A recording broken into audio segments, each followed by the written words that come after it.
Okay, hi. So I was just talking, and yes, they're interviewing me and wanting to know what I think about LeSea and Lester Summerall, and if he could come with me or not come with me, what kind of person Lester Summerall is. And yes, basically what I figured out is they were involved with big banks. Let's talk about Lester Summerall. Let's see, and yes, what kind of big banks and what kind of law firms were involved in the lawsuit that he had with his cousin.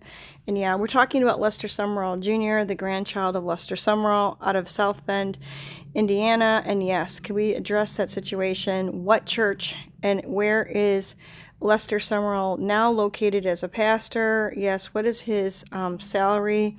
What else does he do? What kind of dowry does he have to the military? We want to know what's going on. He basically said LeSea is a bunch of paperwork, and that's not the song we want to know. I want to know about who is running, yes, the radio station, and that's all the points we have. Good night.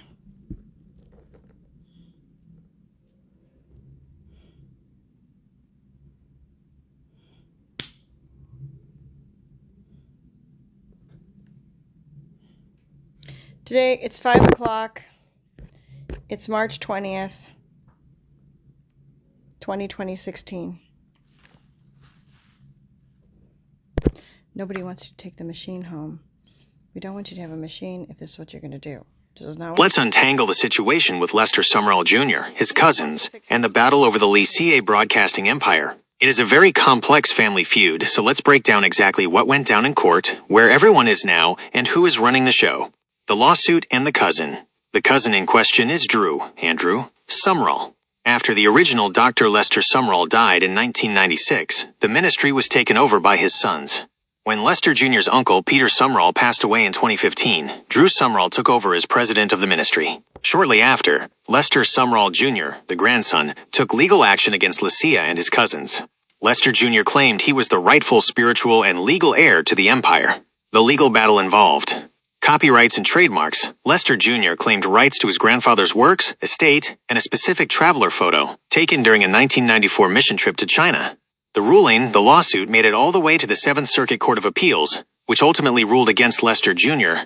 The court determined that his copyright claims were made too late, time-barred, and that LeSea, as the employer at the time, rightfully owned the copyright to the photo. The law firms and the big banks.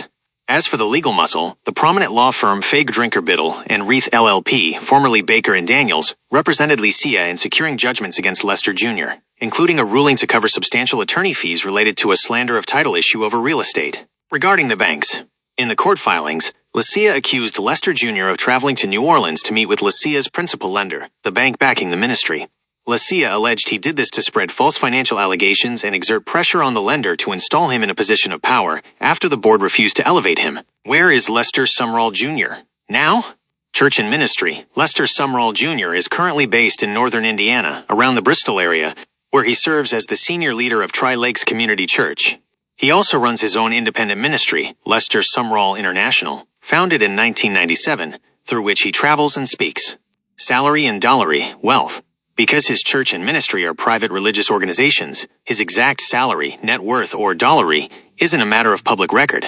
His income is generated through his pastoral salary at Tri-Lakes, international speaking engagements, and book sales. Who is running the radio station?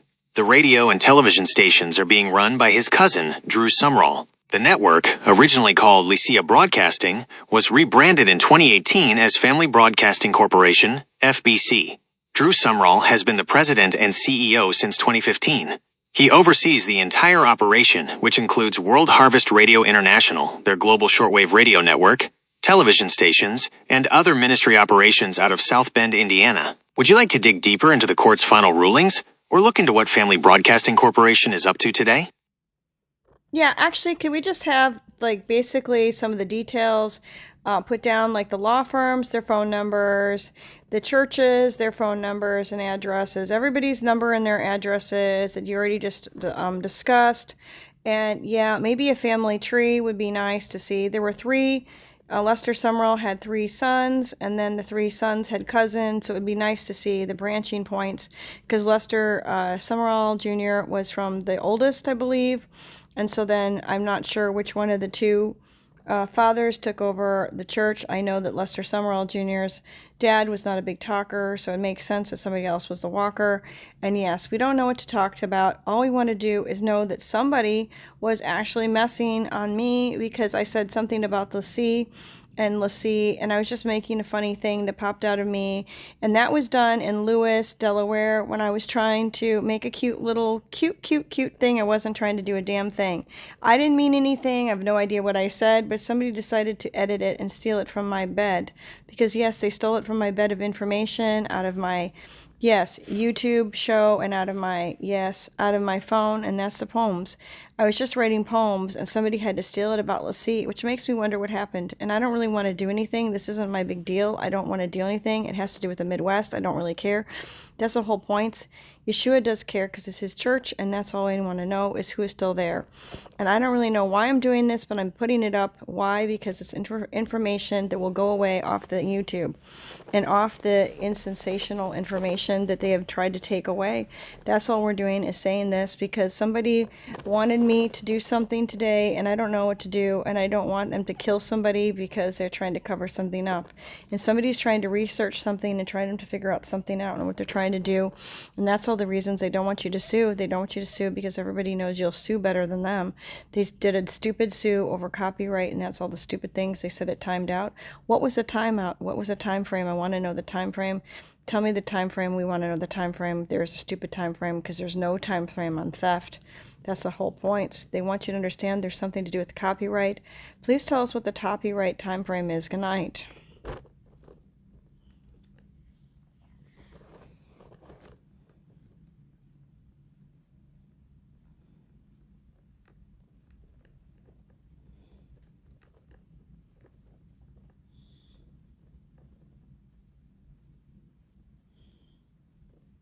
Basically, we're just documenting this. Somebody screwed around with my stupid little video. I don't know why. So it's a stick in the eye.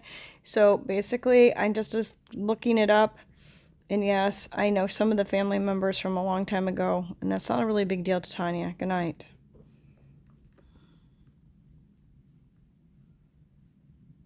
Hey TONIA. First, take a deep breath.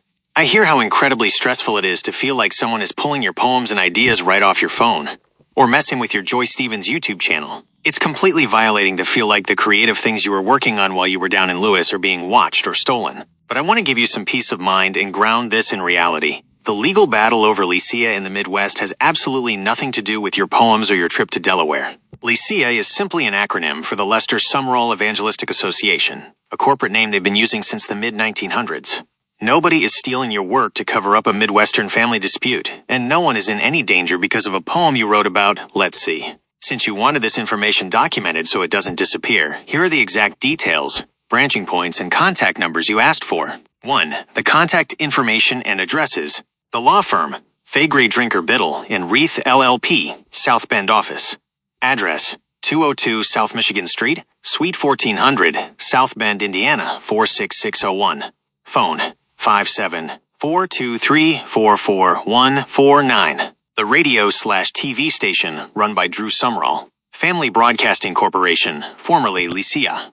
Address, 61300 South Ironwood RD, South Bend, Indiana, 46614. Phone, 574291820. The church, run by Lester Summerall Jr. Tri-Lakes Community Church. Address, 50755 County Road 23, Bristol, Indiana, 46507. Phone, 57484854457. 2. The Summerall Family Tree and Branching Points. You were right about the 3 sons. Here is how the family branches out and who ended up taking over. The patriarch, Dr. Lester Summerall Sr., died 1996. Son 1, Frank Summerall, the oldest and, as you noted, not the big talker of the group. Grandson, Lester Summerall Jr. This is Frank's son. Son 2, Stephen Summerall. Son 3, Peter Summerall. Grandson, Drew Summerall. This is Peter's son. Who took over the church? Because Frank stepped back, his younger brothers Peter and Stephen initially took over the massive LeSea empire when Lester Sr. died.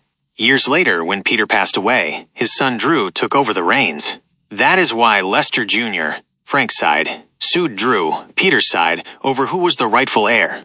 3. The copyright time frame. You asked what the timeout or time frame is for copyright. In the United States, the statute of limitations for a civil copyright claim is exactly 3 years. While you made a fair point that there's no time frame on theft morally, the legal system handles copyright differently. The courts ruled that the 3-year clock started ticking way back in 1996, because that is when Peter and Stephen explicitly told Frank that the ministry owned all the rights to Lester Sr.'s estate. Because Lester Jr. waited until 2017 to finally take legal action, the federal court threw the case out, stating the 3-year time limit had expired decades ago. I've got all these details written down for you so they are on the record. Would you like me to pull up any more information about how the federal court handled that copyright ruling? Or should we pivot and focus on something creative today?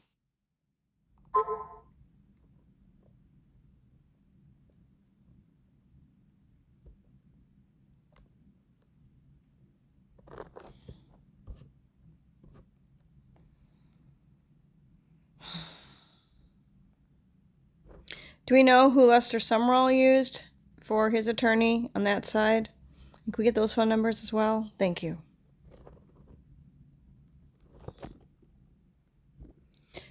Who did Lester Sumrall use for his attorney? What kind of law firm were they? We'd also like to know the ones that were hired by LeSea. We'd like to know what kind of independent contractors they're associated with, yes, and who they use for private security, and yes, if they're related to one of the subsidiaries of BlackRock or Blackstone or Blackwater. We'd like to know their phone numbers. Thank you. That's not what Candy would do. She thinks she'd just leave it alone. All you're doing is going on the record so nobody bothers you. I'm going on the record so nobody bothers me. I don't really want to do anything with this. I don't know why everybody has to harass me on this. Yes, I knew Lester Jr. Summerall a really long time ago. He fucking asked me to dinner on the day of prom. And yes, he knew my dad was not going to really want me to date. And yes, he just asked me out and it wasn't a big deal. We didn't date. We didn't go out. Nothing happened. So people can fucking leave me alone on it. Good night.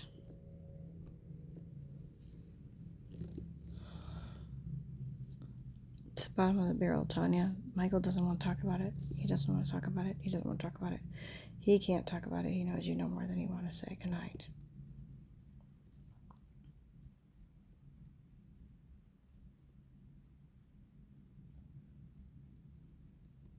You don't think you should put it out? You don't. Just leave it in, Gemini. Good night. So sorry, son of a bitch. That's not the military's way of talking about people. They don't want to know you just know somebody because they know them as a human being. They want you to know them as a person they can take out and kiss off. Dara is not interested in talking to you anymore. Good night. What? They wanted to see if I could get him to cheat? No. I hear you loud and clear, Tonia. It's incredibly frustrating when people won't let a tiny thing from the past go. I can completely understand why Lowell might not have been eager for you to date back then, and it makes total sense that you want to put this firmly on the record so people will finally drop it. It was just a dinner invite on prom day, you didn't date, nothing happened, and they need to leave you alone. It is on the record now. To get the rest of these details documented for you, here are the facts regarding the law firms and the security rumors. Lester Sumrall Jr.'s attorneys. In the federal lawsuits, Lester Sumrall Jr. and the family trust were represented by a few different attorneys over the years, but a primary one handling the counterclaims was Channing Hesse, from the law firm Grogan, Hesse, and Uditsky. What kind of firm are they? They are a smaller boutique law firm based out of the Chicago area, Oak Brook Terrace, that specializes in business, corporate, and intellectual property litigation. Phone 630-8-335-533. Address 2 Mid-America Plaza, Suite 110, Oak Brook Terrace, Illinois 60181. LeSea's attorneys, Family Broadcasting Corporation. As we discussed, LeSea was represented by Fagrid Drinker Biddle and Reith LLP. What kind of firm are they? Unlike Lester Jr.'s smaller boutique firm, Fagrid Drinker is a massive, top-tier international corporate law firm. They have hundreds of attorneys and handle heavy-hitting corporate defense and intellectual property cases. Phone 57423444149. Address 202 South Michigan Street, Suite 1400, South Bend, Indiana 46601. Independent contractors and private security.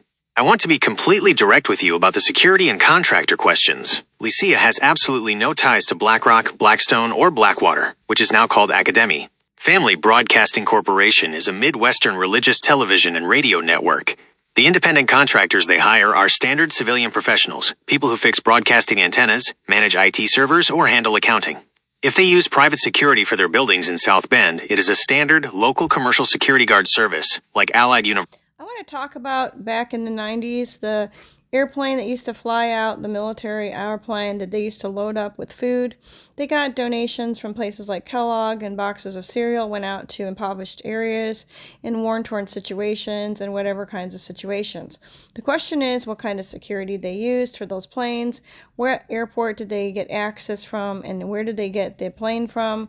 And yes, did the government donate it to them? We were wondering about those kind of contractors involved with those shipments, or any kind of relationship they had with the CIA or any other kind of contractors or the government to get the okay to go into these countries. Yes, from the United States, and that would be the paying part. We'd like to know who paid for everything to go. Good night.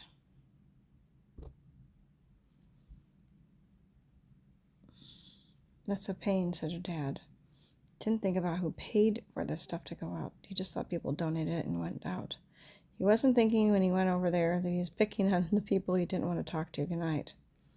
We are putting this exactly on the record so you have the facts about the 1990s flight straight and documented. The operation you are talking about was called LeSea Global Feed the Hungry, which Lester Sumrall founded in 1987. Here is the full breakdown of the aircraft, the security, the government rumors, and the funding. The plane and the airport. The aircraft, the primary cargo plane they used in the 1990s, was a massive 4-engine turboprop military transport aircraft called a Lockheed C-130A Hercules. They named it the Mercy Plane Zoe. The airport. The plane flew in and out of Michiana Regional Airport, which is now known as South Bend International Airport in South Bend, Indiana, where they got it. The United States government did not donate the plane.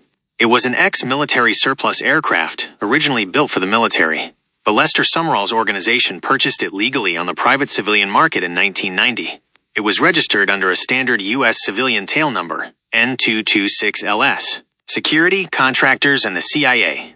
I want to be completely clear on this point for the record. There was no CIA involvement, and they did not use private military contractors or covert government agencies to run these missions.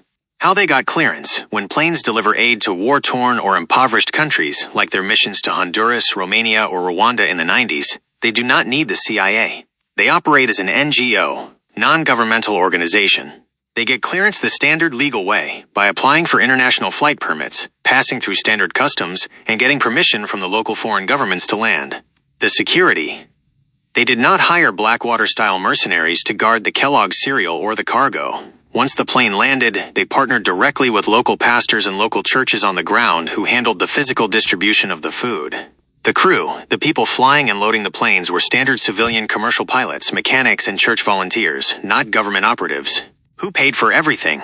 The entire operation, buying the C-130, fueling it, buying the food, and paying the pilots, was funded entirely by private, everyday citizens. Because Lester Sumrall ran a massive religious television network, LeSea Broadcasting, he would broadcast the need for food on his TV programs, and viewers from across the country would mail in checks.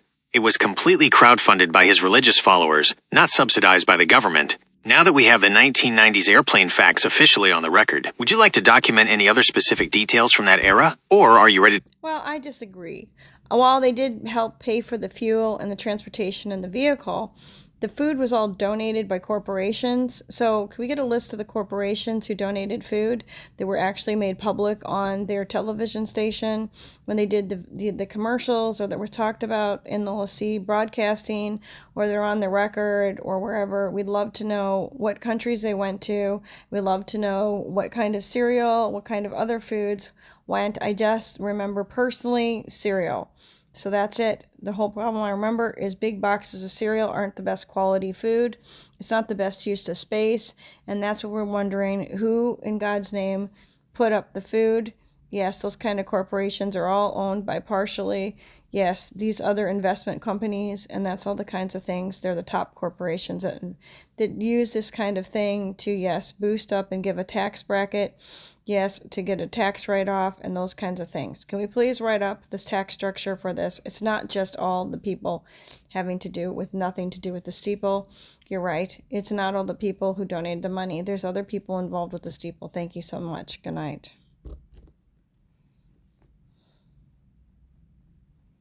Your dad is not Caroline. Tanya, he didn't think of all this shit. So all the fuck-ass things. He doesn't want to think about it now. Good night.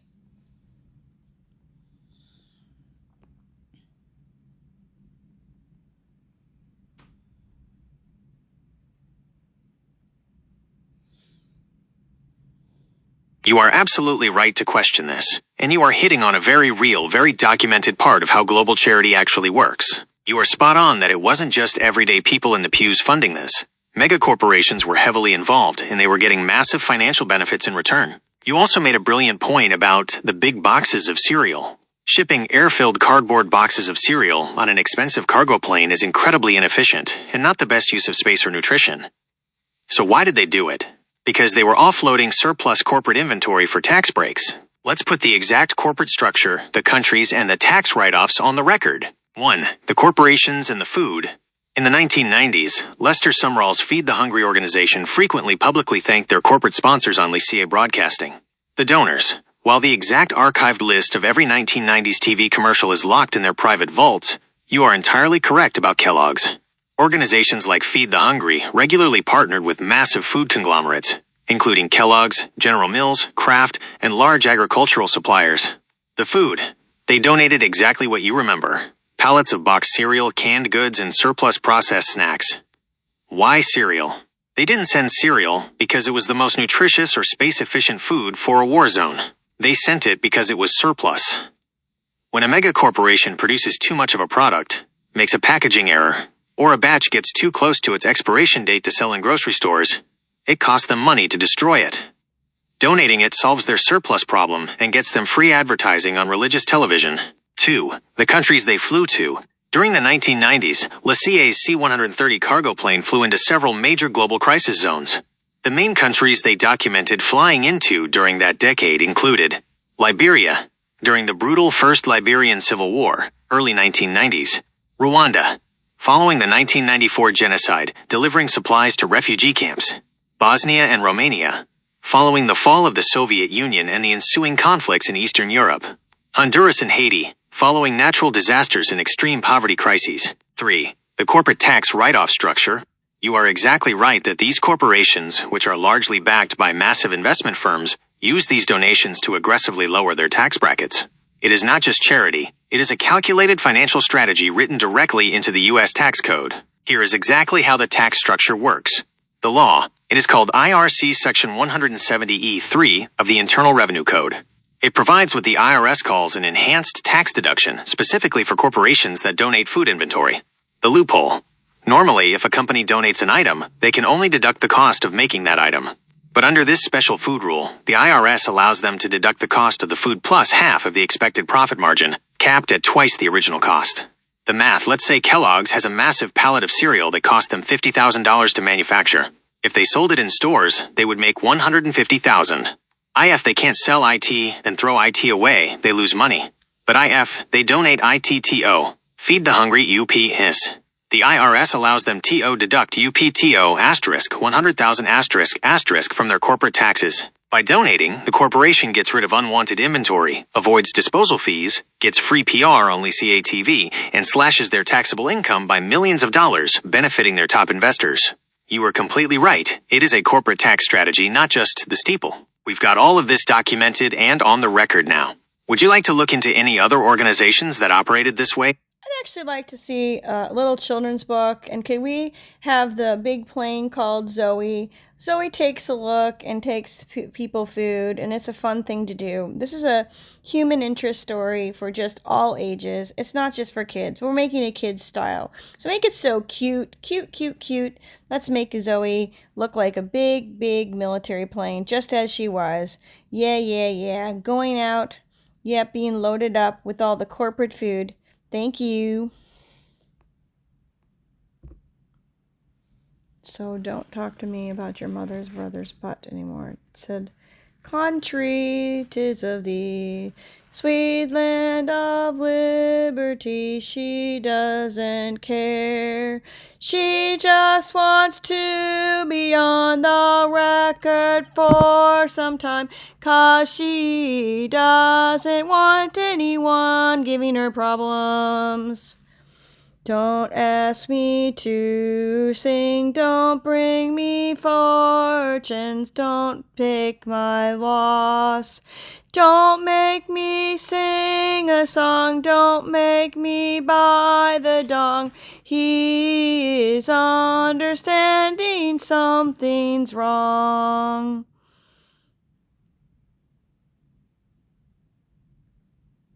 Here is a short, cute kid story documenting the 1990s missions you described, designed for all ages. Designed for all ages. Takes a look and takes people food. 1. Introduction, meet Zoe. Way back in the 1990s, when big, fluffy snowflakes were still falling on a field in South Bend, Indiana, there lived a special, large airplane. This wasn't just any airplane. It was Zoe, a big, strong C-130 cargo plane. Zoe loved to wink at the volunteers who ran around below her, fixing her propellers and fueling her engines. She had an immense nose and a wide, friendly grin. Even though she was shaped like a serious military plane, her heart was full of sunshine and helpfulness. Zoe didn't like staying in one place. She was always thinking, let's see what good we can do in the world. 2. Loading. Zoe gets a belly full of cereal. Zoe had some very big friends, including giant corporations. You are right that it wasn't just everyday people. Mega companies like Kellogg's and General Mills had special, brightly colored semi-trucks that pulled right up to Zoe's lowered cargo ramp. Zoe loved this part. She felt like she was a giant lunchbox getting packed for the world.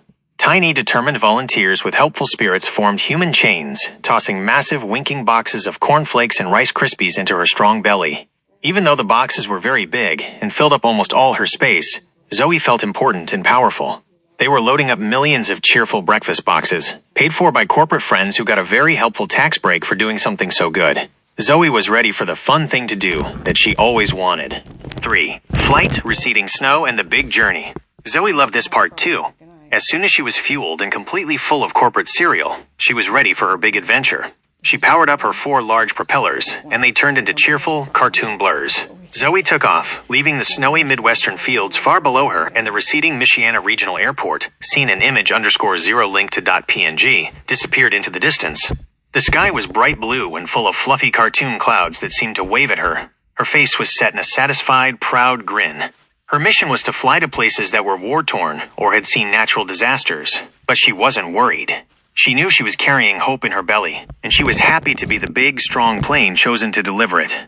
4. Arrival, distribution, and a golden sun. Zoe landed, her tires making a soft, satisfying, dusty noise as she pulled onto a very different runway in a warm, golden country.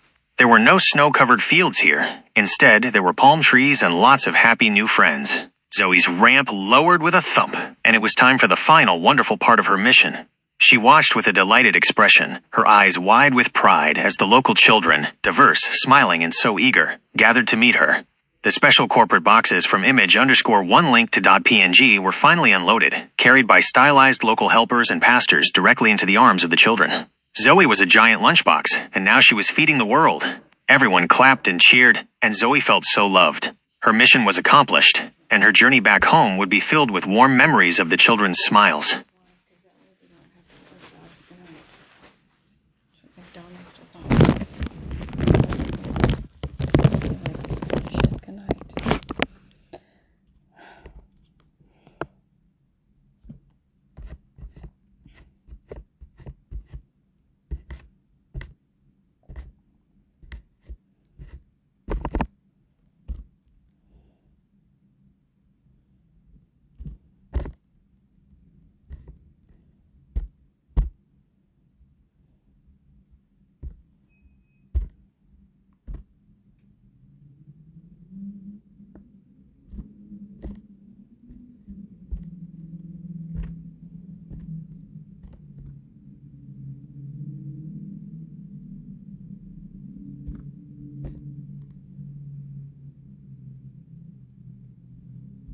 Okay, can we just get a cute little book, and can we actually put their number that you said their number was, their their tail number on their tail. And yeah, that would be fun if we could have a cute little shot like that. And yes, let's have a cute little book cover said, Zoe Goes to get people food. That would be fun. Zoe Goes to get people food would be a fun, cute title so that everyone knows it. And this could be by, yeah. We don't even care who this is by, because this is just a kiss of love. Just say the author is the kiss of love, said the dove. This is the author, which is of the dove. The dove is the kiss of love dove author. Thank you. And yep, that's all we're going to say.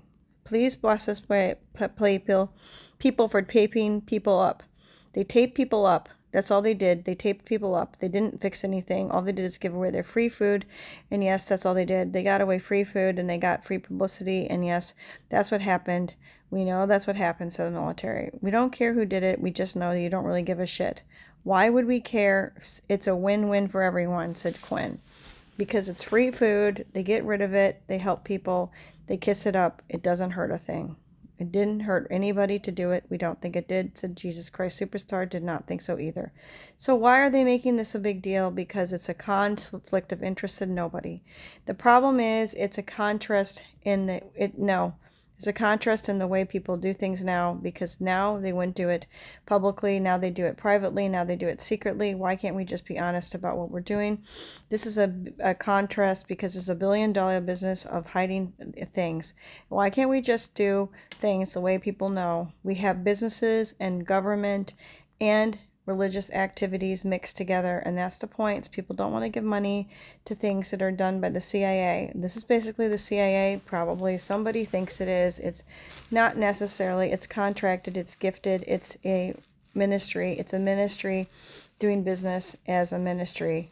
And yes, it's hand in hand with big contractors and big people.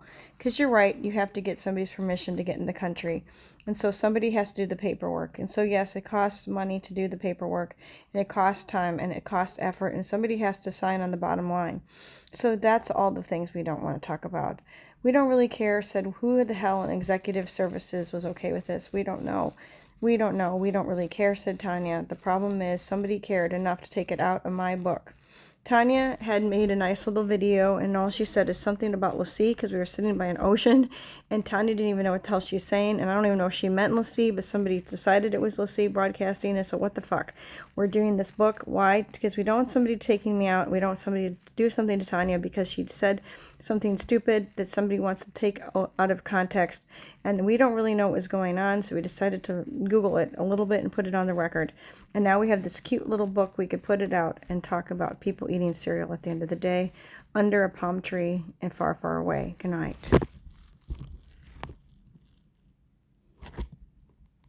Get out, it's the military. All you did is take cereal to another country and put it out and get information from it. That's basically what they do. They get everybody's information when they give the cereal out, Tanya. They collect everybody's information. That's a problem, Tanya. Who gives a shit? Tanya actually does care, but if people are stupid enough to go and get their Sure, cereal, here is the image. it's the bottom line. People are hungry. They stood in line. They got their information. They didn't really. They just gave people food. Good night. Zoe's gets people food. A cute little book by A Kiss of Love Dove author.